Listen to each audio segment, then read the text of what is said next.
উর্বশীর মেয়ে, ওরা মধুমঞ্চে নাচতে এসেছে। সমস্ত শরীর যেন প্রতিবাদ। সালমা খাতুন, কালো সালোয়ার পরা মেয়েটি দাঁড়ালো মঞ্চে এসে। ওর কণ্ঠে কথা বলে উঠেছিল কথা মানবীরা।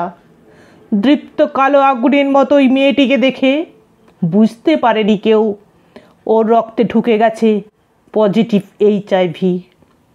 এক একটা কোষ মরে যাচ্ছে পল অনুপল। আর মাত্র 1 মাস আয়ু আছে ওর। বেবি সিং মঞ্চে এসে দাঁড়ালো এবার। রোগা ঝর্ণার মতো তিত্তিরে মেয়ে। নাচের মুদ্রায় এত তির্যক বিদ্রোহ বাপের হদিস ঠিক বুঝতে পারেনি কোনো দিন। মায়ের ধারণা কোনো সর্দারজি হবে ওর বাপ।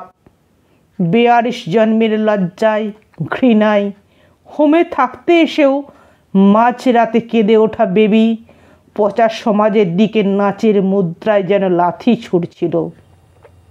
বীণা সর্দার খালি গলায় এমন গান গেয়ে উঠল যে মধুসূদন মঞ্চের বাতাস করুণ হয়ে এলো। তেজি হরিণীর মতো সারা মঞ্চে নেচে বেড়াচ্ছে সে। কে বলবে 3 বার ওকে বিক্রি করে দিয়েছিল ওর বাবা। নেপাল বর্ডার থেকে পুলিশ উদ্ধার করে এনেছে এখানে।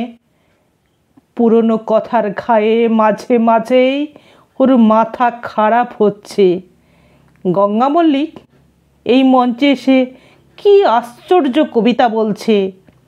কথা মানবীর কণ্ঠে শাহবানু, বেহুলা, দ্রৌপদী কীভাবে গঙ্গার মধ্যে সব একাকার। বালিকা বয়সে ওর কাকা ওকে নিয়মিত ধর্ষণ করত। দগদগে ক্ষত নিয়ে কথা মানবীর মঞ্চে এখন সে বাঁচতে এসেছে। বীণা, গঙ্গা, বেবি বা সালমা, ফুটফুটে এই কিশোরীরা যে কেউ আমার ছাত্রী হয়ে ব্যাগ কাঁধে এসে দাঁড়াতে পারত মহারানী কাশীশ্বরী কলেজের দরজায়। বদলে ওদেরকে স্কুল থেকে তাড়িয়ে দিয়েছে। মার খাওয়া জন্তুর মতো পালিয়ে এসেছে ওরা মাথা নিচু করে। উর্বশীর মেয়েগুলি আমাদের পৃথিবীতে বাঁচতে চাইছে।